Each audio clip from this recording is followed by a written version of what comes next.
Hey everybody, welcome back to this week's show. Currently, I am in Madison, Wisconsin. I have a 36-hour layover.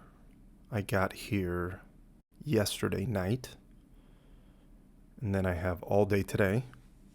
Then I leave tomorrow morning. So, if you've ever been to Madison, Wisconsin, if you haven't been to Madison, Wisconsin, I think you should come and visit for a couple days. It's really cool. It's nice. The lake is right there, over there.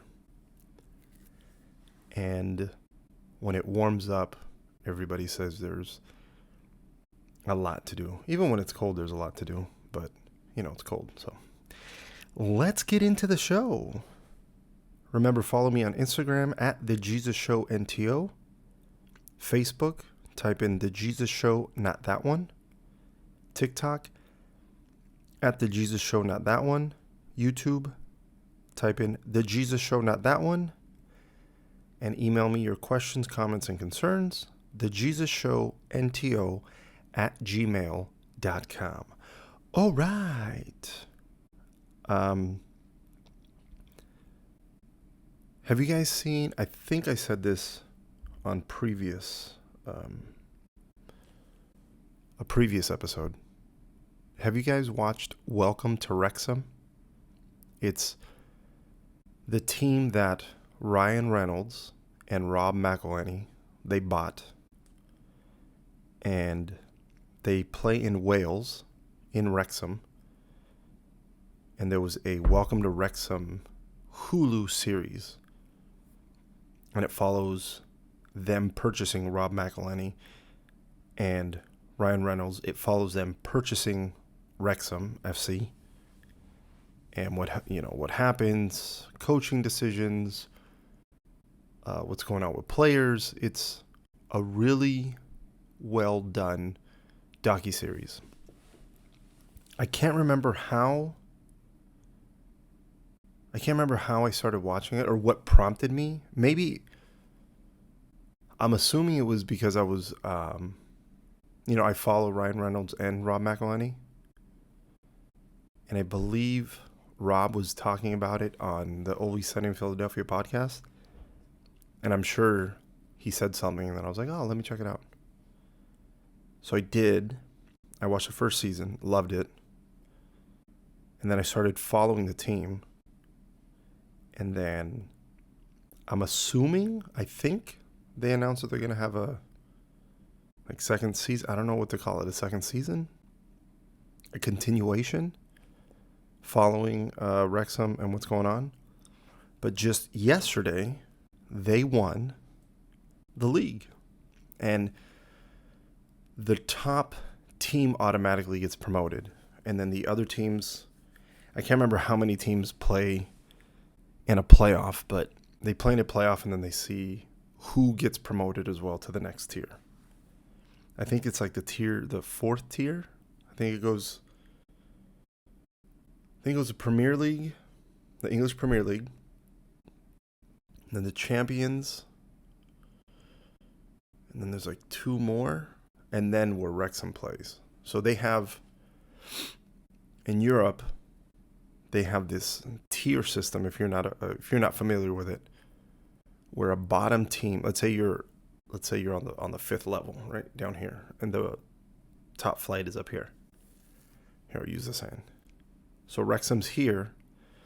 They want to get to here to get to like Manchester United and Newcastle, Tottenham, Man City, Arsenal. They want to play up here. Well, they're down here. They just moved to here. So now they have to go 1, 2, 3, or no, I think it's 4 more. 4 more. Anyways, they have to continue to climb, but for them to continue to climb to better leagues, they have to win those leagues or at least be in the top, I think, 2 or 3. So after 15 years, they finally got out of the league that they were in currently, or I guess they're still in because they have one more game to play. But because they won the league, now they get promoted, which means more money, better sponsorship, better talent that they're playing against and that they can attract to play for their team. So it's a very exciting time. And I guess for 15 years they've been stuck right there at the bottom. And then I read something that said after 45 years, this is when so it's taken them 45 years to win a trophy. They just won it yesterday. And it was really cool to see the final whistle. And you see they were at the place where they play. It's called the race course. The race course. You heard it right. And the final whistle goes and all the fans rush the field. They're on the field and they're happy. And then there was a shot of Ryan Reynolds and Rob McElhenney, and they, hugged each other. And I think even Rob was crying. And I thought, how cool to buy into a team, right? And I can only assume as owners, when you buy into a team, whether it be, baseball, football, basketball, soccer, what else am I missing? Any team.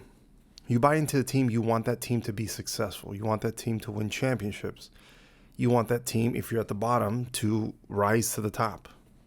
And it must feel really good for them as owners to be able to achieve that and achieve it, in 2 seasons that they've been there, which is pretty insane. But then for that town, for the fans, for the supporters, for those players, for the coach to be able to move them into the next tier, it just, I can't even imagine. But it was really cool to see, and I can't wait to see what kind of footage they have for the next or for the continuation of Welcome to Wrexham. So I thought that was really cool. And Wrexham, I know you're watching this, obviously. Wrexham FC, congratulations to the team, to the supporters, to the town, to Rob and Ryan. What an amazing thing, and what an amazing thing to be able to watch. I thought that was kind of cool. When the game started, I think I had just taken off, and our Wi-Fi on the plane wasn't very good. And at one point, I saw that the other team scored, and I was like, God damn it. And then Wrexham tied it, and then going into halftime, it was 1-1. And then coming out of halftime, then they ended up winning 3-1. So that was really cool. So, yeah, if you haven't watched Welcome to Wrexham, I would. I think it's pretty cool. You can find it on Hulu. That's where I watched it. I'm flying with this guy. I'm the lead of the flight. I'm the supervisor of the flight. And the person I'm flying with is my galley. So I'm the one that makes the announcements. I'm like, hey, welcome aboard. We get up in the air and I go, hey, this is what's going to happen on the flight today, blah, blah, blah, blah. When we're landing, and I'm like, hey, it's time to pick stuff up. And then when we're almost landing, I go, okay, we're about to land. And I work up in first class, and I ask the people, what would you like to eat? What would you like to drink? Blah, blah, blah, blah, blah. Those are my responsibilities. My galley, he's in charge of cooking the meals, making sure the meals are there, making sure the correct numbers are there. I'm trying to think of what other responsibilities. But yeah, pretty much. Like they're the person in the kitchen. They give me the food and drinks, and then I run it out to the customers, to the passengers. Well, this guy that I'm working with, he's doing his job and my job. And it's really difficult to do my job properly when somebody else is trying to do it also. So there's announcements that I make when you're first coming on board. And there was a couple times where like I turned around to do something and then he grabs the phone and blah, blah, blah, blah. And there's set announcements we say. And I think one of those reasons is if you give people the option to say whatever they want, how they want it, it's not going to be consistent. And most likely you're not going to be hitting the points the company wants you to hit. So I have a work phone and I have the announcements and I read them because I don't memorize them because I don't have to. It's in front of me. I can use my phone. I go blah, blah, blah, blah, blah, blah. Well, when he makes the announcements, he's all over the place. Instead of going 1, 2, 3, he'll do 4, 2. He throws in a 7, he throws in a 12, and then a 1. He's like, what? None of that made sense. So that part is annoying. Before we take off, he gets in front of the first class passengers and goes, hi, my name is, and the person on the flight is, then he says my name. He goes, we're happy to have you. He pretty much gives them a 5-minute TED talk before we take off. He tries to crack a couple jokes. And I think to myself, are you trying to be like, are you trying your hand at stand up in front of first class passengers? I'm not understanding what you're doing. And then before we land, he does it again. It's very, very weird. And he's very friendly to passengers, which is fine. Like when I'm off of the plane, I don't want to talk to anybody. Because number one, I'm not getting paid for that shit. So when you see flight attendants just hanging out in the airport and we're not in the air, we're not getting paid for that shit. Don't fucking come talk to me. I'm not trying to help you out. I don't give a shit if you have a tight connection. I don't give a shit if you're lost. I don't give a shit about anything. Don't fucking talk to me. I'm not getting paid for it. I don't make myself readily available for people to come talk to me. It annoys the shit out of me. If I'm eating, I'm away from people, I'm secluded, and somebody comes over. Hey, I have a question. Only recently have I been telling people, you have to go talk to customer service. And they go, oh, I just had go talk to customer service. They know. And recently somebody told me in Denver, like, you don't have to be so rude. And I told them, I don't know why you're asking me a question that I don't know the answer to. I just told you where to get help, and now you're getting mad at me.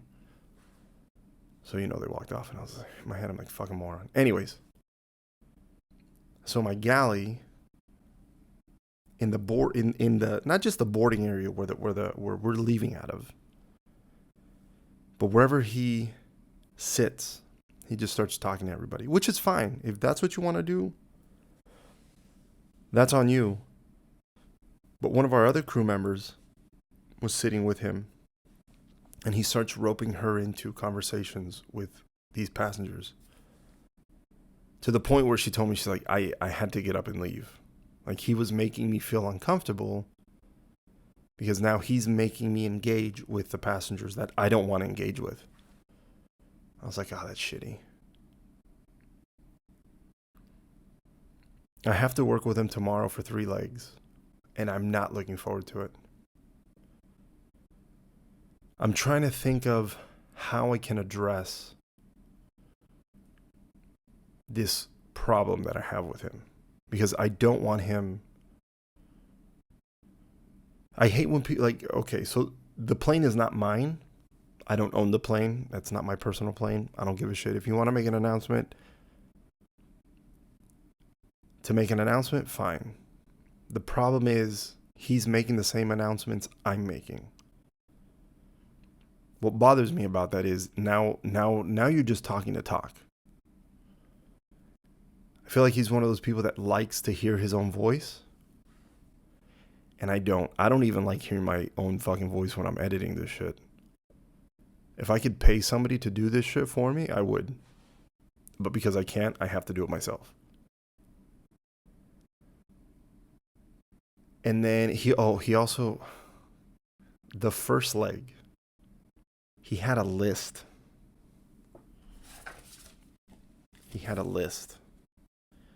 And he goes, okay, so I just want to wish these people a happy birthday. It was like 15 fucking people.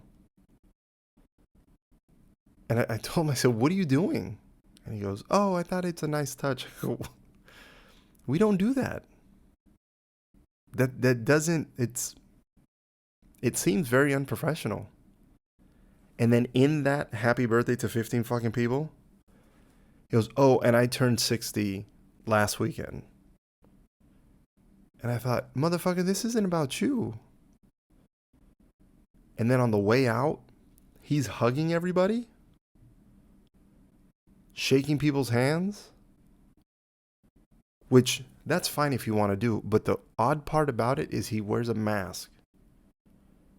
So he wears a mask so he doesn't catch people's germs, but then he's hugging and touching people, and he's not washing his hands right after. So I think to myself, what the fuck is the mask going to do then? And the other annoying thing is he has his mask and he takes it off to talk to you.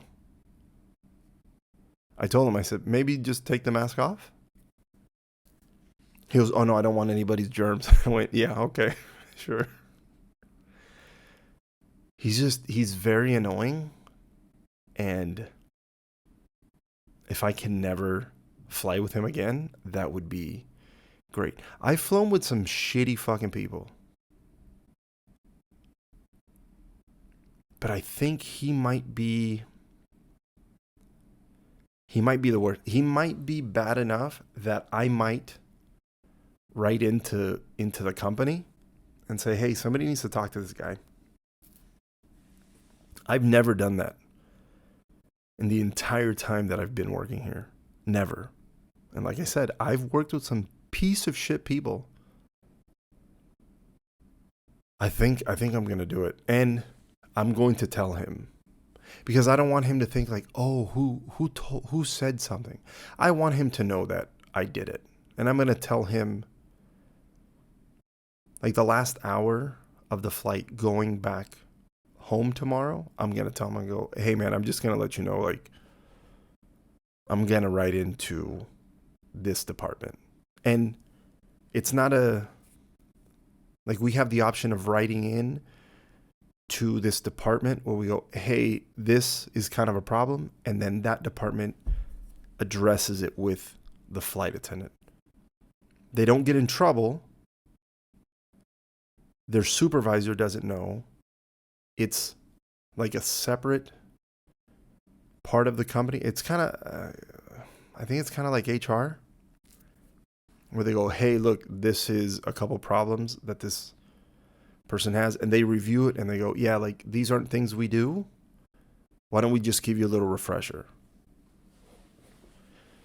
It's a professional courtesy. Because I could go to the supervisor, but also, like, it's not that bad. But then when I talked to the flight attendant who has worked with him before, she said he's pretty bad. And I've seen him get pretty bad with other flight attendants who are not as vocal as I am. Because she was like, at least you'll tell them, hey, don't do that. Other people don't. They're just kind of like, I go, yeah, that shit ain't cool. So, and also, it's kind of like Ron Swanson, where as a man, I feel I need to let him know, hey, I'm going to say something, FYI. And, you know, he can be upset about it or not. I really don't give a shit. But it's like, hey, man, you gotta stop that shit. So, yeah, there's that. And I'm not looking forward to working with him tomorrow. I think I touched on this already. Excuse me. But tight connections, when passengers tell me they have tight connections, I could give three shits. Now let me explain myself. If you have a tight connection because there's a delay that we caused for whatever reason, and you had 3 to 4 hours between your flights, and now you might miss that flight, I feel bad. I feel bad, and I try to do everything in my power to help find out any information for you. I try to make it a point to make multiple announcements when we land to try to see if I can have people let you off first. We can't force anybody to stay in their seats to let people off. I can't just say, okay, everybody sit down. I'm going to let these two people off because they have a connection. It doesn't work like that. But I can try everything in my power to try to facilitate people getting off of the plane quicker. Try to find out information. I try to do everything in my power that I can. And unfortunately, there's not much we can do as flight attendants, but I try. Those are the people that I have sympathy and I feel bad for. Now, if you have a connection that's less than an hour and a half, I don't give a shit. If you go, I have 11 minutes. For the reason why I say this is because yesterday we were 40 minutes late because a plane was coming in. We were 40 minutes late. Which 40 minutes late isn't that bad considering. But somebody gets on the plane and they go, I have 10 minutes to make my next flight when we land. I'm gonna miss it. And I told the guy, I said, well, you shouldn't have booked it so close. And he goes, but it let me. I go, yeah, just because it lets you doesn't mean you should. I said, you should give yourself at least 3-4 hours in case there's a delay like this. And he tells me, so there's nothing you're going to do? And I said, I mean, I'll make an announcement when we land, but that's about it. And he goes, thanks for your help. I go, yeah, you're welcome. If you're going to be, that means when we land, he would have had 50 minutes to get to his next plane, right? And that's 50 minutes from push. If they're boarding the flight 30 minutes before, that means when we land, that person had, I want to say about 20-25 minutes. That's way too close. That means you don't deserve to get on your next flight. That means you're dumb. So if you're watching this and you're going to fly somewhere, give yourself at least minimum 2 hours. Does it suck to wait around in the airport? Yeah. Do you want to wait around for more than 2 hours? No. Is it something you should do? Yes. Why? Because at least within the last 6 months, the weather has sucked dick. Oh, there's weather here. Oh, there's weather there. Oh, delay. Oh, cancellation. Well, I mean, you can't do anything about a cancellation. That just sucks. But a delay, let's say there's an hour delay and you're like, I'm going to miss my flight. Well, you're stupid. That's what you are. You're dumb. Yeah, don't do that. I've given myself a very tight connection as a flight attendant. And the way I see it is, well, if I don't make the next flight, I don't make the next flight. That was my dumbass fault. But I've been very fortunate that I've made all my connections. And that's me sitting sometimes all the way in the back of the plane and getting off last. I've just been very fortunate. But don't do that. Don't be like me. Give yourself at least 2 hours. I would even be conservative and go 3-4 hours. But so when Allie will send me pictures and videos of the baby. We send each other, pictures of the baby.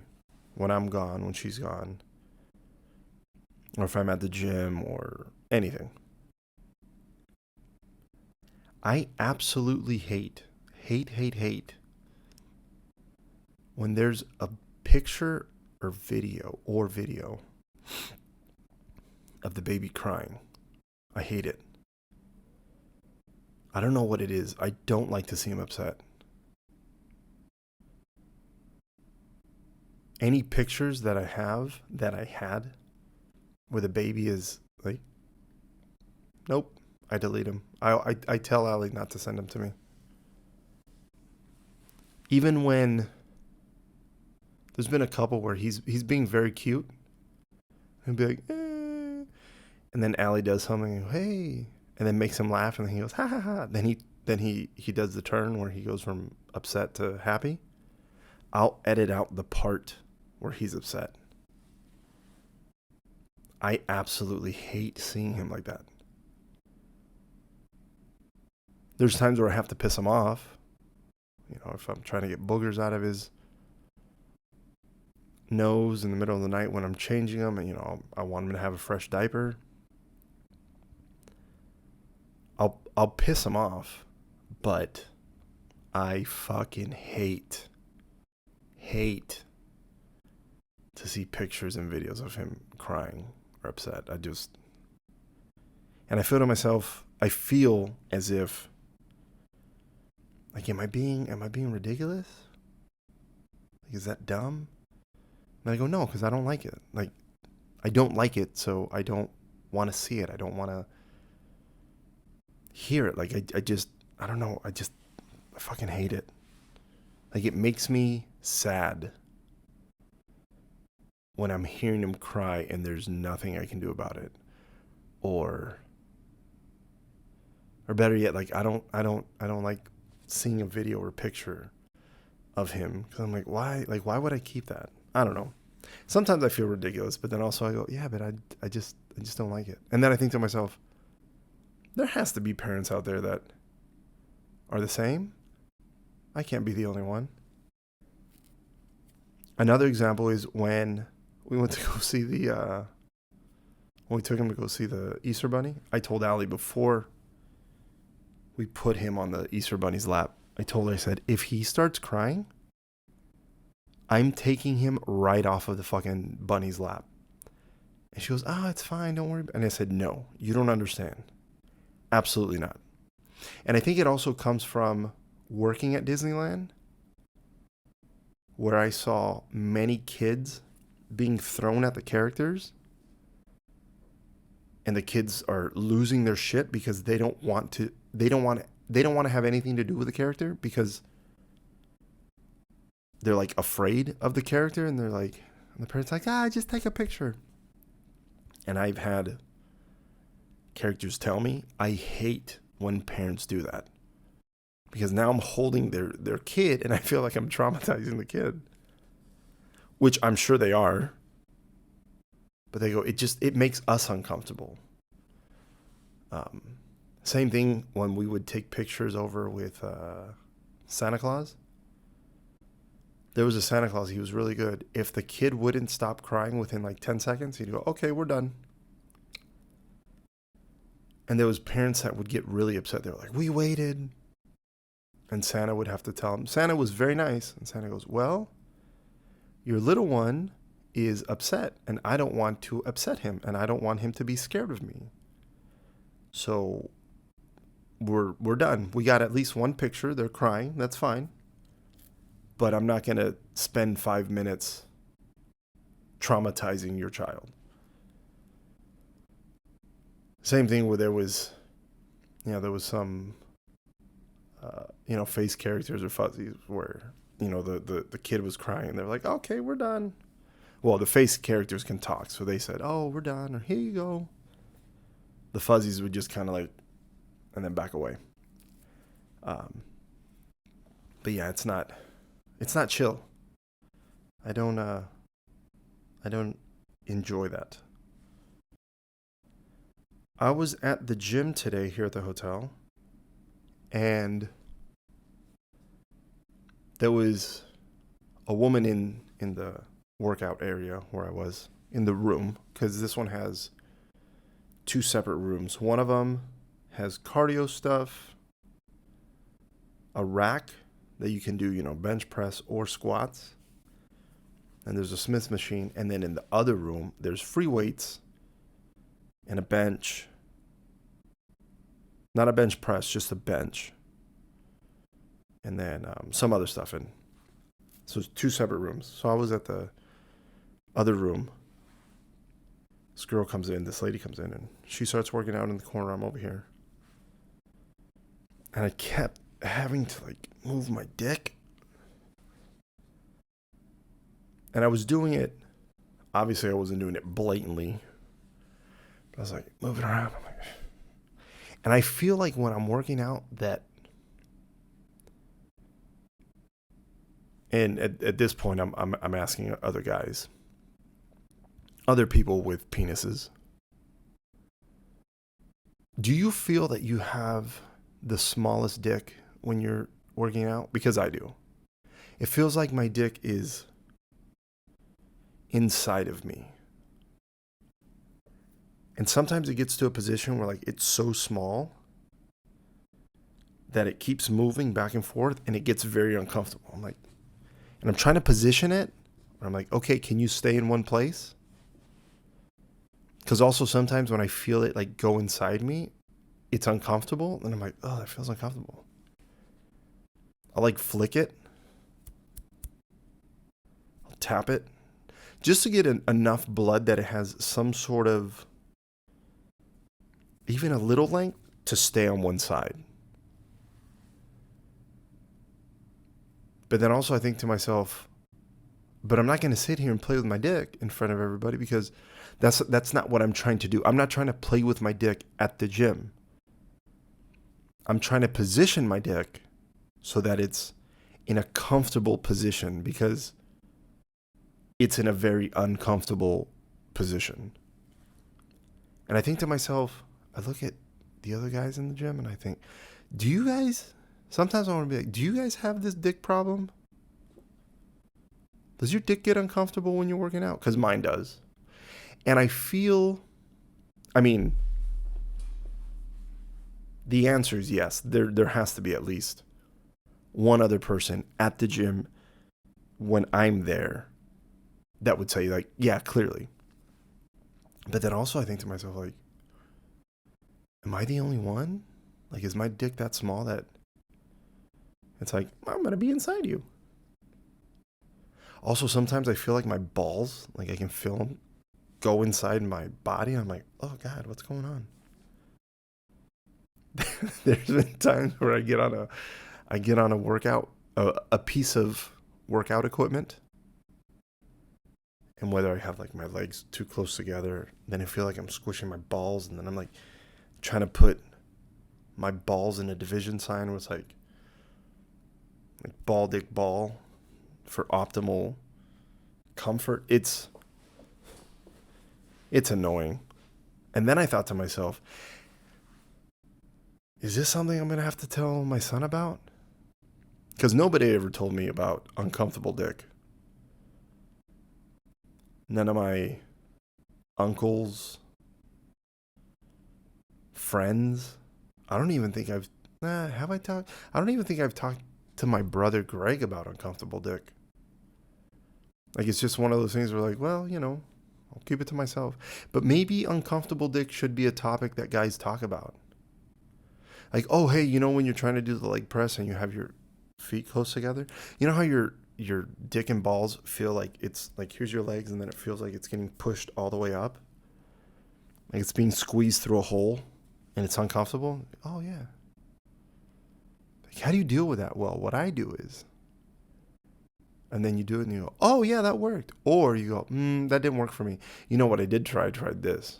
Oh, okay. So then I have a reference of, oh, in this uncomfortable dick position, try this. Yeah, but there's not conversation. Maybe I should start a hashtag. Uncomfortable dick. Hashtag uncomfortable dick.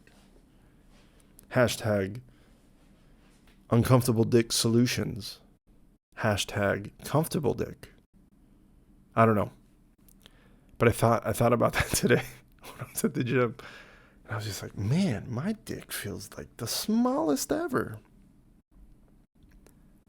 Do you guys get random numbers texting you? Just random numbers. This is what I mean. Last night at around 11 o'clock at night, I got a text message from what I think it was a 424 number. I deleted it. I don't know. I think it was 424. I didn't look up the area code because I normally do, but I didn't. And it said, hey. And then I just let it sit there. I'm like, hey, like clearly I don't have the person's number because there's no name. There's just a number. So normally when people just text me that, hey, 9 times out of 10, I won't reply.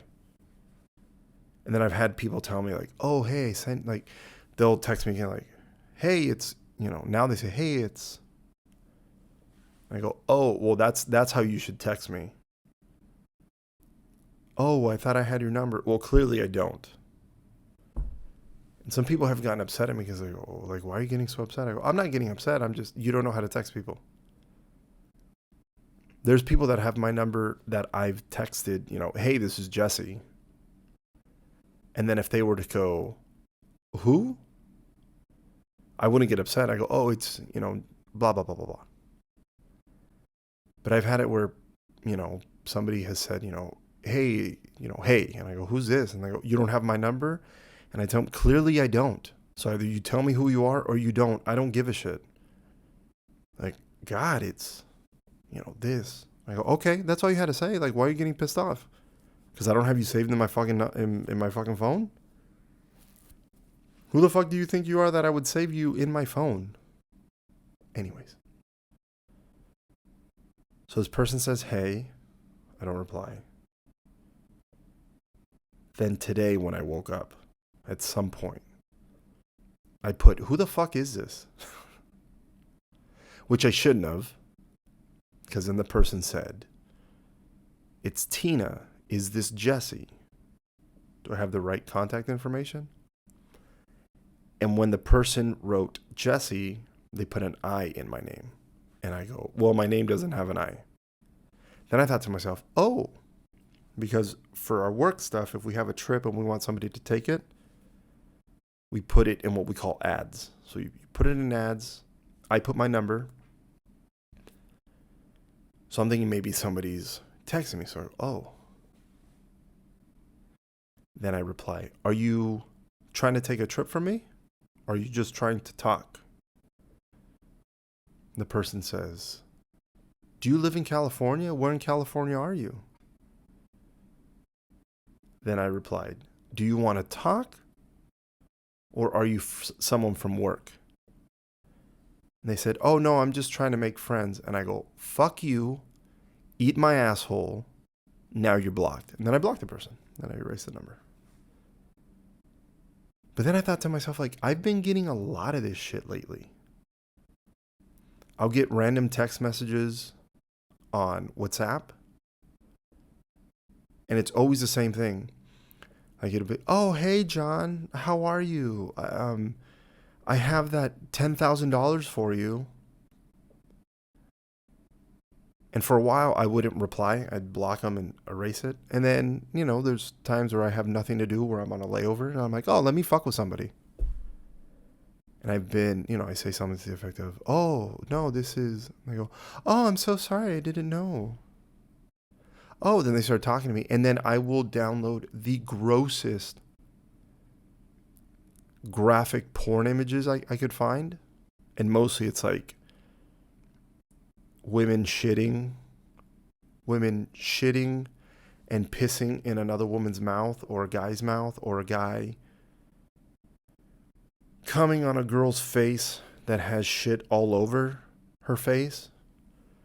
A guy whose penis is coming out of a woman's vagina who's on their period, and there's a woman beneath them, and the period and cum and pussy juice is dripping into the person's mouth. Like, I try to find disgusting images, and not just porn. I started finding like broken legs, lacerations, like burn pictures, like from people that have gotten burned.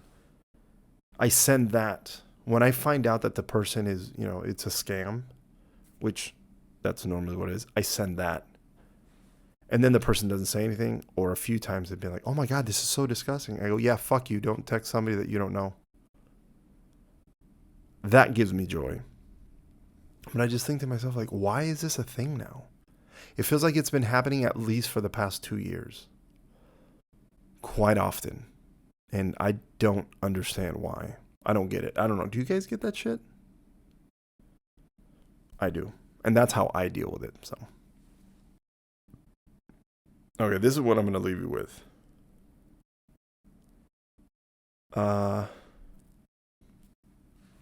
It's going to get heavy. No, it's not going to get heavy.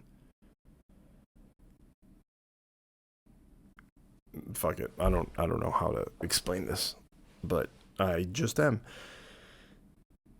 Have you guys followed what's going on? What happened with Fox News? They shouldn't be called news. They should be called Fox Entertainment, because that's not fucking news.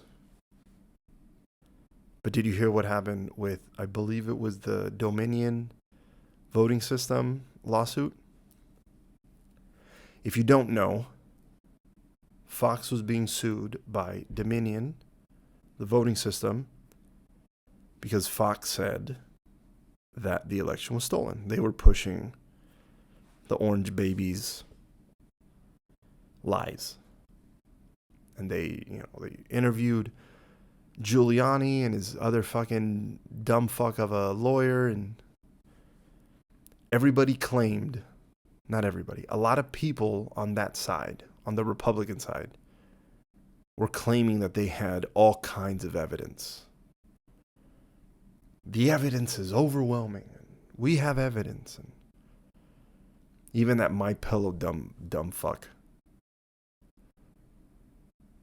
Well, in the lawsuit, it came out that Fox had to be honest about shit, because there are legal repercussions that came with that. So during this trial, we found out that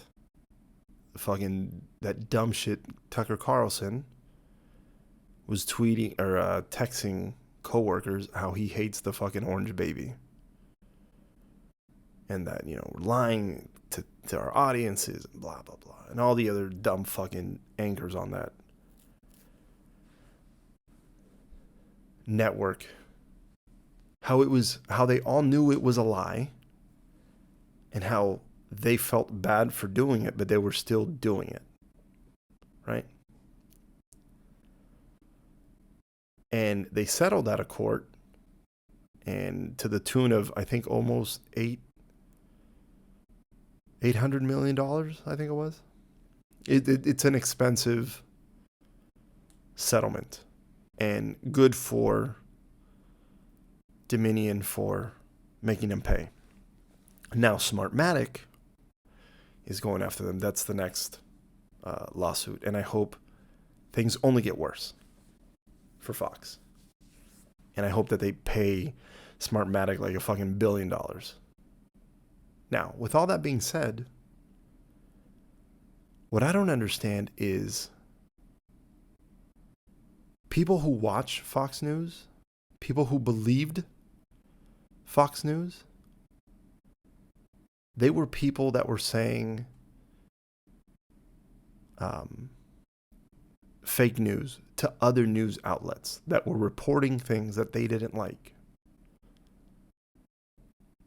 And that bothers me, that on the Republican side, these are people that, fuck your feelings. These generation of kids these days, they don't know how to be, adults because everybody gets a participation trophy, and how sensitive are these kids and people, blah blah blah blah blah, right?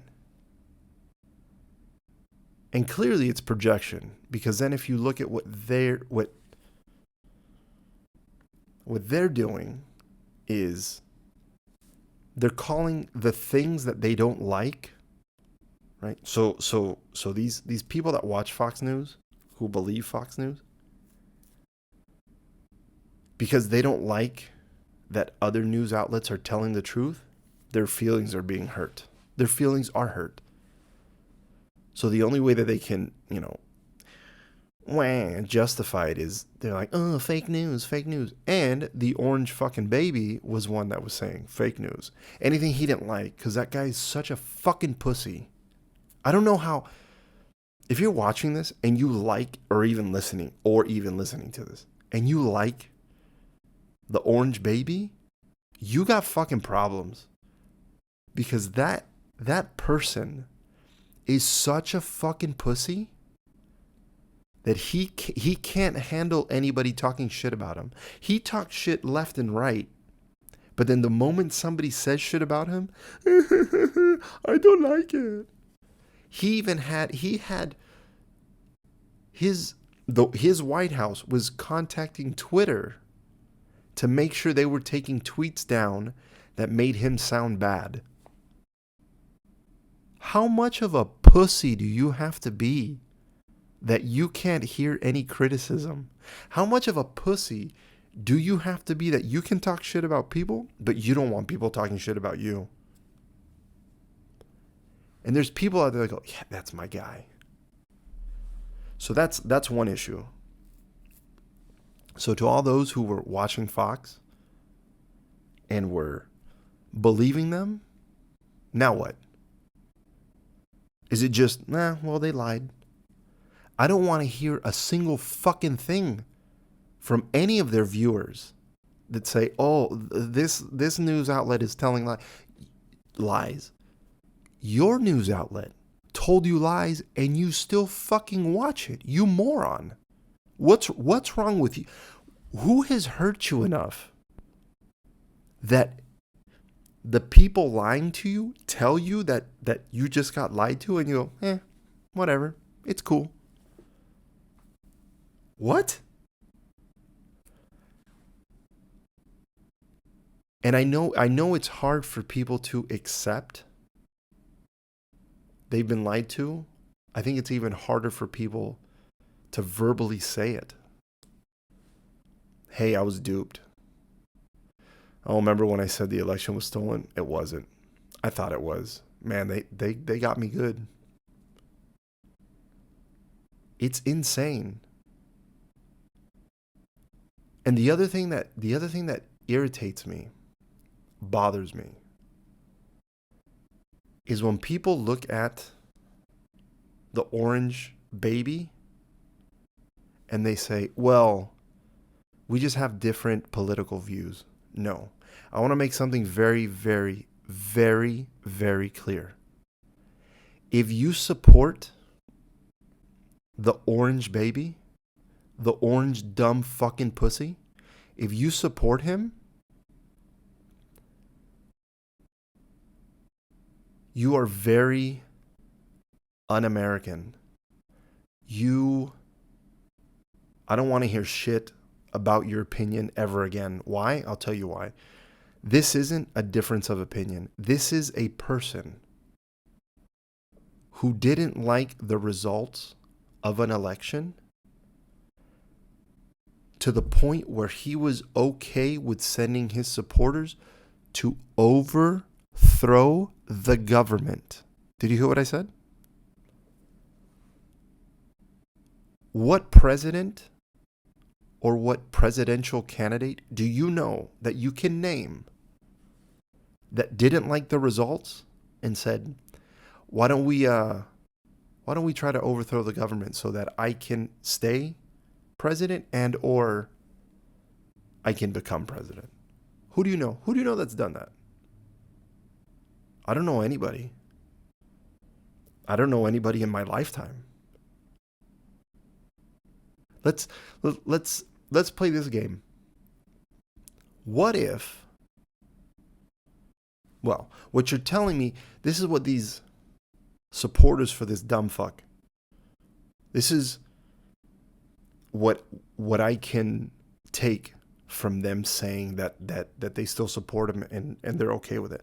That means if Joe Biden loses this upcoming presidential election, it's okay that he does everything in his power to stay president, right?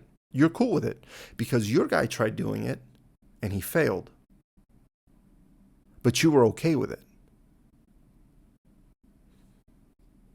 But is it because it would be a Democrat that you guys would lose your fucking mind? Or can we do the same thing that you dumb fucks do? It's just difference of political opinions. Because if you're cool with him doing it, that means you're cool with anybody doing it. Right? Or you're not. The only person you're cool with having that, or the only person you're cool with doing that is the person you vote for. If the person has an R next to their name. And if you're cool with that, you are a piece of shit. You're a piece of shit. Because what you're telling me is you don't care about what happens to this country. You don't care if the country goes into chaos. As long as your guy gets elected or stays in power, you're fine with it. As an American, I wouldn't want that. I don't want Joe Biden to stay president just because I gotta lie and I gotta stay in power. I don't want that shit. If the person that I support lost, well, they fucking lost. It sucks, but they lost. When it comes to sports, do we go, oh, I didn't like that my team lost. Oh, the other team cheated. Oh, well, there should be another game because, well, my team actually won. No, your team fucking lost. Your team fucking lost. Stop being a pussy. Stop being a pussy. Get your fucking finger out of your asshole. And my guy lost. Why? Because he didn't do what he needed to do. And for people to just, like I said, still talk about him as if he's just another candidate, another former president, mind-boggling. This guy tried to overthrow the fucking government. He's an enemy of the state. There's audio of him calling Georgia. What was it, the governor? I think the governor of Georgia. Hey, I need you to find this many votes. You know what that's called? That's called cheating. Not only is it cheating, it's a crime. And you guys, again, if you support him, you're just like, oh, that's cool, whatever. Because I bet you that watch, ready for this one? I bet you if Obama did that, you guys would be losing your fucking minds. Yeah. I bet you if Biden were to do that, you would be losing your fucking minds. But again, because it's your guy, you're like, no, I don't. First off, I don't know how that guy is not in fucking jail by now. I don't understand it. That shows you that our legal system is fucked. Because that in itself, I mean, that should be disqualifying, but yeah, I think that's where I'm going to leave you guys. Guys, thank you for watching. Thank you for listening. Remember to like, share, and subscribe, and tell everybody you know to listen to The Jesus Show, not that one. And I'll see you next week.